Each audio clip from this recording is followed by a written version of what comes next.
What is up, guys, and welcome to another Middlesbrough match review.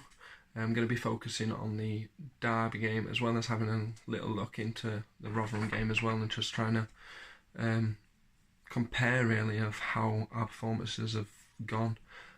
So if we look at the Rotherham stats, basically we had over 65% possession in that game.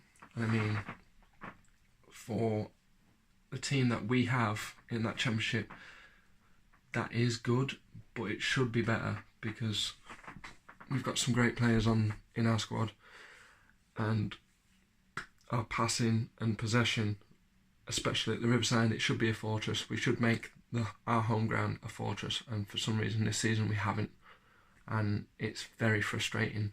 But 65% to their 34 in that game, and I went to the Rotherham game and they played their hearts and souls on that game. Rotherham, they were really good to watch, to be honest. From a Middlesbrough fan's point of view, they were playing like they were promotion contenders, whereas we were playing like we were fighting for relegation, basically. And that's not what we want. I mean, in that game we had 20 shots to their 8, and out of those 20 shots we only hit 5 on target, which is shocking. I mean, we've got Britt Sombolonga, who should be scoring a lot more goals than he has. Yes, he's our top scorer, and you know, we'll never be unhappy about that because he's done well for us, but there is certain times where you get really frustrated with a guy, and there's certain parts of the game where you know it should be going in, but for some reason he doesn't hit the target. It's always straight at the keeper or just wide of the post. And then we've got the likes of Jordan Hugill, who is borough born and bred, loves the club just as much as us fans, and for some reason he likes to lie on the floor a lot.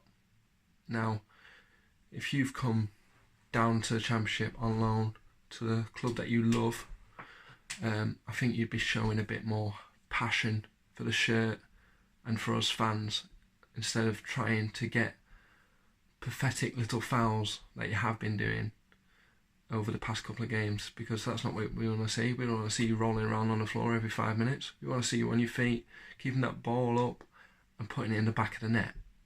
But we're not seeing that, so hopefully that changes. So yeah, getting back onto the games. So against Derby, we've had 42% possession in the whole game, and they've had 58. Now, Derby did dominate us in that game, from start to finish, I would say, because they outplayed us. Their passing between them was absolutely brilliant to watch, and it's hard to say because, you know, I'm supposed to be backing up my team, but I can't back my team up when I'm watching them play so poorly over the past 2 games. And Derby played brilliant football, and we had nothing to compare to them. We didn't know what to do. We had no plan of action. They came straight out of the blocks, and we panicked because it was just pass back to the keeper, pass back to the fence, back to midfield, back to Randolph, and it was that all the time.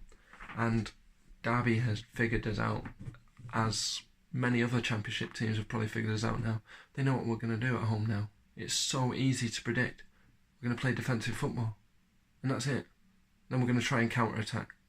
But it didn't work against Derby because they knew what they were going to do, and they were going to attack us, pressurise us from start to finish. So when we didn't even have a chance to have time on the ball, because they were just constantly on us, non-stop. And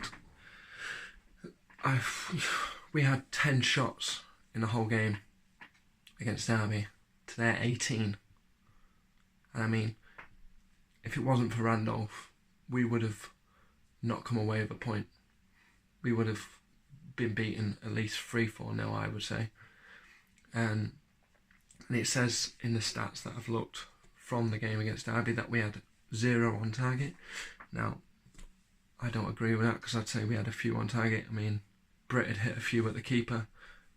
He's in the goal, so I class that as on target. And they scored an own goal for us, so that's 1 on target, even if they don't count the Britt Assombalonga shots or the Rudiger set shots, etc. Now, they had 7 on target in that game. So as I say, they did dominate us and they played better football. But yeah, it was just a very, very tough game, and before the game I wasn't confident that we would get a result, to be honest. And many other Borough fans that I spoke to on the day were saying that we're going to get beat, etc. So we weren't all going to the Riverside on the day thinking, yes, this is going to be an easy game, because we knew it wasn't. You know, Derby had just come back off a 4-0 victory over West Bromwich Albion, who were predicted at the start of the season to go straight back up and be title contenders. But this championship is just one of the funniest leagues ever, and you can't tell who's going to win at the moment because it's that tight. I mean, you look at the top and then you've got 30th position and there's like 6 points between us from 1st to 13th. And that is just amazing, just to see how many teams are in with a chance of going up. And I mean, you can look at some of the teams at the top and you can see how far they could go down within a matter of games. But, you know, I've still got faith. I still think we're going to win the league, to be honest. Whether we'll be up there by December and we can just sit here and say, right, this is us, this is how it's going to end, we're going to be top, we'll win the league, that's it. We don't know, because it's that tight. But it'd be nice if we can just go up, get it out of the way, and then get back into the Prem and hopefully have a better season than we did last time. But yeah, there was a few things in that Derby game as well that was a bit disrespectful from my point of view anyway as a Borough fan, especially with Britt Assombalonga, who decided that he would go straight down the tunnel after he was substituted. So he spat his dummy out basically, and instead of coming back out at the end of the game to clap the fans who had gone there in the freezing cold weather to support the boys, he didn't even bother to come back out and give us a round of applause for our attendance, basically, for us to cheer him on and, you know, to boost him. You know, it's not our fault you've had a bad game, Britt, but to go down the tunnel and not even praise your fans is disgusting, to be honest. So hopefully he's been spoken to by Pulis and his attitude changes for the next game, because that was horrible. And hopefully, Pulis, you don't put Paddy McNair back in the team, or if you do, don't play him at right back, because he is absolutely shocking. He did nothing against Derby. He was bullied all game, and until you substituted him, it was horrible to watch. First 5 to 10 minutes, he was passing the ball to Derby players, and I don't know what his plan was. Whether he'd had a bad sleep the night before, I don't know. But he was passing to Derby players who were a yard in front of him when he knew that he should be getting it away. He should be passing it out to the wings, to Downing. You know, get it into Benzic so he can hold it up and then move out so he can get more space for himself. But he just kept passing it straight to Derby players or drawing silly fouls. And he was so aggravating to watch in that game. It was unreal. And I just don't see what was going on.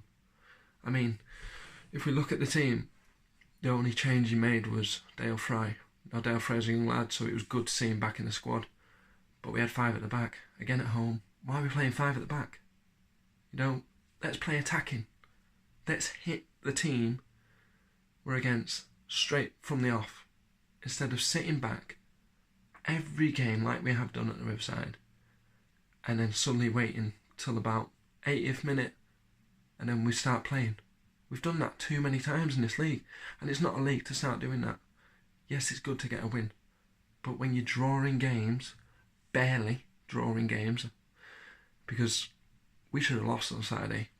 We shouldn't have even got a point, but we somehow scraped the barrel and managed to get a point just because of their own goal, and we were very lucky. As Derby were very, very good and they pressured us, and we probably should have won about 3 or 4-0.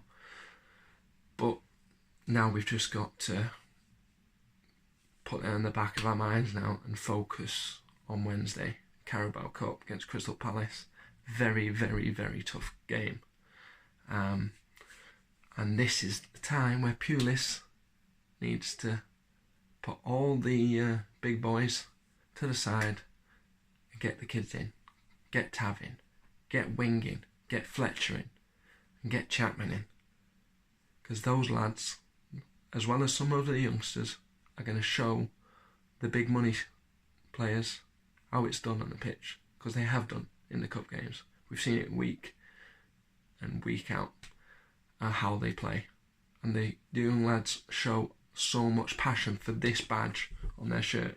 It's unreal. And I'm not saying half of that team don't, but you notice it as a fan sometimes that some of these players are just, they're not interested. You know, as soon as a bit of money comes in or a big team, they're like, yeah, forget about Borough, we don't need you.